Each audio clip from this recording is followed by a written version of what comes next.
Hey guys, welcome to another episode of Amber Unfiltered. Today I wanted to talk to you guys about something that could, I guess, be seen as like controversial. I wanted to talk about being severed based on the show Severance on Apple TV. But before I do that, don't forget to like, comment, and subscribe. Also, if you want to cash out me at AmberUnfilteredShow, that'd be greatly appreciated. So I don't have any effing notes. I'm so unprepared. I was like, I just feel like recording. I feel like talking. I feel like catching up with you guys, doing a little kiki or whatever. Me and Nick really love the show Severance on Apple TV. I do feel like season 1 was definitely stronger than season 2, but I really respected the creative decisions that they made in season 2, and I think that they made some risks that paid off, especially with the camera work, the character development, and the storytelling. I will be honest and say that some of the episodes were a little bit boring, but I know that they had to fill in the gaps and build the story and build the world. So I was like, okay, I can hang on a little bit longer. But Nick was actually the one that convinced me to keep watching because I'm such an impatient TV viewer. Like, if you don't capture my interest within that first or second episode, I'm like, I'm ready to call it a day. Like, I'm ready to off with their heads. Like, that is my toxic trait. I have several, but that's one of them. But I kind of was randomly thinking about this before I decided to start recording again. And I was like, bro, would I want to be severed? Yes or no? If you guys don't know what being severed means, basically you have two selves. One is split for like your work life and one is split for your personal life. But the two never, what was I going to say? The two never interact with each other. They're two separate selves. You go on like this elevator that kind of like separates the two. But one of the main characters tries to kind of go against that like system or institution or practice, I guess, if you want to call it. But I was like, would I want to be severed? Yes or no? I was like, and that's a tough question. At first I said no, but then I said yes, and I'm going to get into my answer why. Again, I don't have any fucking cohesive thoughts. I just want to go off the cuff because I feel like sometimes I'm better when I don't have everything so like organized and like bullet pointed or whatever the case may be. But I said yes only because I was like, to not have to deal with like racism and sexism and anything of that sort. I was like, I would love to be able to keep I guess I'm talking more from like a corporate standpoint. And again, I'm not trying to bash corporate America because I have had some benefits from it, but for me, being a Black woman in corporate settings, I've had more negative experiences than positive. To be completely honest with you guys, me working a non-corporate job has been the best thing for my mental health. And that sounds so crazy to say. I'm not making the money that I'm used to making, but I feel a different type of happiness or fulfillment that I have been lacking for like so long, and I've been in search for so long. So I was like, I guess there's a trade-off. And I feel like the work that I'm doing is like honest, good work, and it's very rewarding. It is hard, and sometimes, actually, I don't want to say, I think it's hard balancing everything. I think customer service can be tricky, but I think because I'm good with people, I'm able to do the job. But I think learning like hospitality or food service or things of that nature, again, after having departed from it for so long, I think has been such a huge, it's weird learning that at 30 versus at 20. I'm just totally being honest there. But I feel so safe and I feel so validated and like seen and like family with my team, like in a different way that I've never felt. All my coworkers are Black. We all understand each other, the language, the way that we treat each other. There's a mutual respect. There's very much synergy, and like what's understood doesn't have to be explained. And I've never experienced that at any job I've been at. And usually when I start a job and I start picking up red flags, I'm immediately planning my escape plan. Like, that is so TMI. I'm not ashamed to admit it. I was a serial job hopper because a lot of the times I was dealing with very toxic workplaces, toxic leadership, and other things that were happening, like cattiness, jealousness from other women. I don't even know if that's the word. Jealousy from other women, code switching. Like, code switching is a whole thing in itself. I feel like I need to make a video on that. I feel like I talked about something similar to that in my earlier videos, but I would love to break down like what it is like for a Black person, because it is very exhausting. It's like having two jobs at once, but you only paid for one, but you're disrespected for the other one. Like, it's very complicated. But anyway, I say all that to say, if I could be severed if like I was still in corporate America, or when I was, just for that time period, I would love that, because to be able to leave the racism, the sexism, the low pay, the disrespect, the code switching, the constantly trying to fit into white spaces and assimilate into something that doesn't even want me there to begin with, that would be great for that reason alone,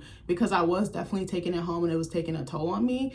And honestly, at my last corporate job, you know, I don't think people were intentionally trying to cause me harm or cause, you know, the stress that I was feeling, but it did something to my mental health. Like, I can't really explain it other than I really felt like I was going crazy. Like, I thought I was going mad, kind of like Get Out, like Georgina, when she was like, no, no, no, yes, yes, yes. Like, she's smiling and crying, but she's really breaking down on the inside. That's literally what I felt like. But I thought something was wrong with me because I was like, why can't I assimilate? I've done this before. I've done this so many times before. Why am I having such a hard time? I mean, I was breaking down in my office, closing my door and crying, going to the bathroom and crying. Like, literally, like, my mind was just in such the gutter. Like, it was so bad. And I thought it was just me. And then I kind of found out it wasn't. I'll just leave it at that. I don't want to get into specifics because I want to protect, you know, that person, or persons, I should say. But I don't know. I couldn't quite put my finger on it. And I thought it was different from the previous places of employment that I worked at, but it was honestly just the same. It was just more subtle. It was more, they had like a glossier exterior, you know, it looked shiny and pretty and golden and new and fun, like that shiny new toy and that pretty packaging, you know, on the shelf. But then I, you know, lifted the veil, and I'm very good and I'm very intuitive, and I thought it was going to be good for me and I was going to be able to grow there and really like step into the thing that I really wanted to become. But I've never been a corporate woman, like, or I should say, let me back up. I should say I'm not a career woman. That's what I should say in terms of like a corporate way. I always have wanted to be creative. I wanted to be creative since I started working. Even since before then, I wanted to be a writer my whole entire life, pretty much. I'm only 30, but probably second or third grade, somewhere there, maybe a little bit older, younger, I have no idea. I feel like I didn't have the language or the tools to like vocalize, like, yes, this is my dream. But once I realized people could like string words together and create stories and build worlds, like, I was like, I totally want a part of that. But I just, that, the racism and sexism and just like, I don't know, even at another job, at pretty much all of my jobs, I'm not trying to shit on men, but there are some men that I've worked with that were so sexist, it was just like unbearable. Like, I felt like someone had a leash around my neck. Like, that is so vivid, that is so graphic. I don't want to really get into specifics, but again, I would be severed for that reason. And it's kind of sad because I have had some good experiences despite those obstacles. But I think when you're a person of color, or you're, I don't want to quote, I don't know why I put that in air quotes.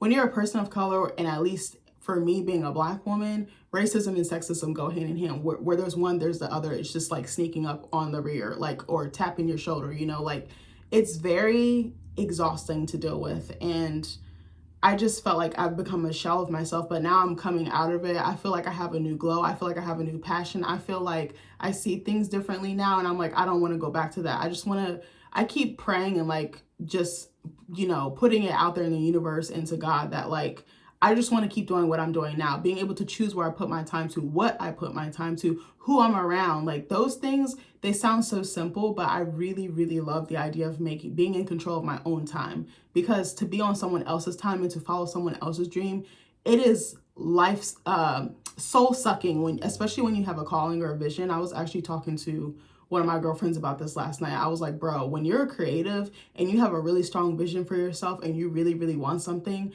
and you're doing something that kind of is counterintuitive or counteractive to that, or counterreacts to that, it kills you. Like, it kills your spirit. I feel like I'm about to cry because I've tried to explain this to people for so many years, and it feels like my words were falling on deaf ears, or I was like, la, la, la. Like, no one really understood. Like, this one friend, she does because she wants to be creative, but she's been in corporate America for much longer than I have. She's a bit older than me, which there's nothing wrong with, but I have a lot of older friends. Most of my friends are probably in their 50s, like 40s and 50s. Like, I look up to my friends because they have so much game and they've helped me avoid stuff that they've gone through, but also just because they're really lovely people. That's why I want to be friends with them and continue to be friends with them.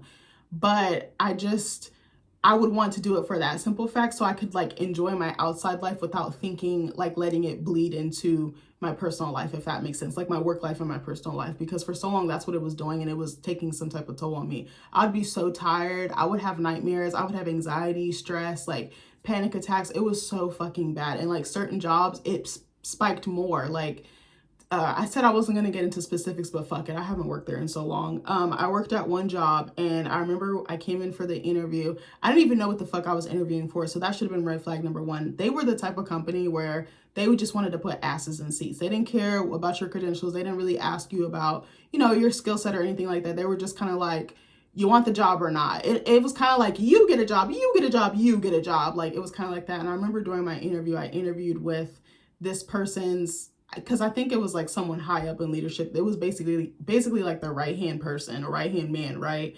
And I had a weird feeling. I was like, I don't know what's going to happen. And it turns out I ended up being sexually harassed. But that's another story for another day. But it was literally eating at my soul. And I wanted to quit like every fucking day. I was like so scared because I was like, this person is looking at me like the big bad wolf, like was looking at the three little pigs, like he wants to devour me. And I was like, I'm so scared. I would have dreams. I would have like feelings like, oh, something's going to happen today. And sure enough, it would. And like, I tried to explain this to people around me and they weren't really getting it. And it's just like, until you go through it, you really won't understand. So for that reason alone, I think I would want to be severed, which got really dark. I didn't intend for this video to be, I'm laughing, but it's not funny. I know so many other people have gone through this, men, women, whomever. But for me, that would be my reason for getting severed, so that I could fully enjoy my personal life and like my marriage, my friendships, my family, just little day-to-day things. I remember, I told you guys in another video, me and my husband went to the beach back in like September. I think it was like mid-September or something like this. Or something like that. And the whole trip I was thinking about work. This was before I had quit my last corporate job. And I quit like a month and a half or almost 2 months later. Because I think the trip was like mid-September. I quit October 31st. I ironically my last day was Halloween. But yeah, so probably like a month and a half later, but every single day I was like, it was like crippling me because I couldn't fully enjoy the vacation. And it was like I think we've taken a lot of really good vacations together, but this one was different in another way because for that, where we went, it was like we had gone there through different stages of our relationship. So it was kind of nice to come there as husband and wife when we had started off as boyfriend and girlfriend. Then we came back, right before we got engaged. Then we came back when we got engaged. And then now we're husband and wife. We're like solid in this thing, right? But the whole time, like at the back of my head was like this nagging thought. And I was still getting emails from my work email because I think one of the systems that I used, it was like connected to my personal email, and I was checking my email, like my work, or excuse me, I was checking my student and my personal emails because I'm like a little old lady, like checking the emails, like checking like social media to me, which is so bad. But like I check my emails, make sure nothing's urgent in there. A lot of people my age or even younger don't believe in checking their emails, but there'd be some good stuff in there, like coupons or just like opportunities. You just never know who might be trying to get in contact with you. But that's just something I wanted to throw out there. That's me showing my age, me being on my auntie status. I'm cool with that. I'm fine with that. But yeah, I remember I was like getting notifications about like we were hiring someone or like payroll or something like that, because I told you guys I used to work in HR, and it was like stressing me the fuck out because I was like, now this work is mounting. It's like a fucking literal mountain or like a literal fucking hill, and I felt like I couldn't enjoy my vacation. Now if I went on vacation, oh, I wouldn't even be thinking about work. And I love my job now, even though it's very hard at times. Like just the rush, like with customer service, it could be dead and then like 20 people come in and you're like, bitch, I'm busy. Like I'm booked and busy, but it'd be cool. It'd be making the day fly by. And like, I know how to make lattes and shit. I was like, I'm making stuff I never even knew how to make. Like I know how to fucking put designs in lattes. And I was like, I'm not the best at it, but sometimes I really hit that mark. Like I've been making lots of hearts, but then sometimes I'd be trash with the milk. Honestly, it's not as hard as you think. You have to just pour at a certain angle and it creates the shape for you. It's not as much like wrist motion or anything like that. It's how you make the milk and how you pour it. That's really it. That sounds so simple. I wish I could do like a demo for you guys.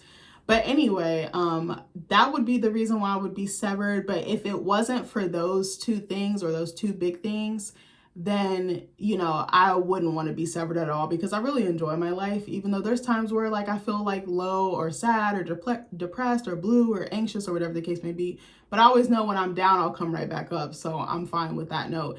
In my mind, I feel like depression is kind of like you're like tossed or thrown underwater. You're like in the depths of like the abyss. It's just like black water. I think of it like as an ocean or like a beach. Like you're just tossed to the abyss where there's no light. Everything around you is just closing in on you. But then I know like I'm gonna come up for air and I'm gonna see the shore. I'm gonna see like the sun. Like I know it's gonna all kind of like balance itself out. So I try not to get too caught up in it. I let myself feel it out.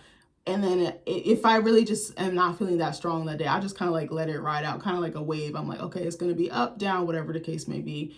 But then, I kind of leave it at that. Sometimes I'll try to be intentional and get in front of it. Like, how can we pivot our thoughts so that we're not sinking or stuck in this feeling? Because I feel like it's very easy to get stuck in negative emotions versus really good ones or like healthy ones. But Anyway, I wondered, would you guys want to be split in two? What do you think would be the pros and cons of it? I guess the con would be you have no connection to that other self, like, and you don't know what you're doing outside of that. What if you're doing really incredible or amazing things, like helping the world or contributing to the world in a meaningful way, and you have no idea that you're doing it?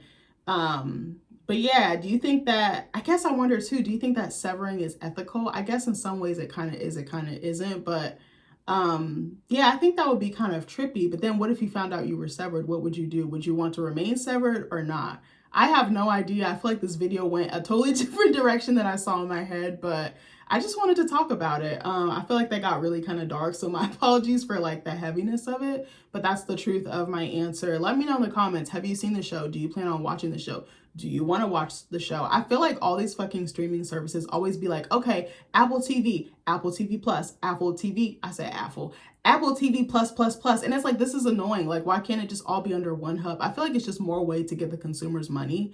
And also, sidebar, I know this has nothing to do with the topic, but like, I'm agitated with like movies too, like cinema, like the way that we movie watch is so different. Like I want to watch a movie and then bro, I'm like, I'm not going to go pay $40, $50, $60 because it's going to be on streaming like in a week or two. And it's like, it takes the fun out of cinema and just like the experience. Like you're going to immerse yourself in someone else's world, and then to just take it away or make it such a limited time that it's in theaters. Remember when movies would be in theaters for like a month, 6 weeks, whatever the case may be? I kind of miss those days, and I'm just like, there's so many things I want to see, but I'm like, bro, do I even want to give my time and attention? But I kind of stole one of my friends' Apple TV password. Actually, I traded her. I think I traded her my HBO for my Apple TV because they're getting, streaming services are getting very stingy. But I'm a huge fan of the show. I think it's really creative. I'm so shocked that Ben Stiller is the one like kind of like spearheading this or helping to spearhead this. I was like, I had no idea he had this in him, but it kind of makes sense because I feel like with comedy,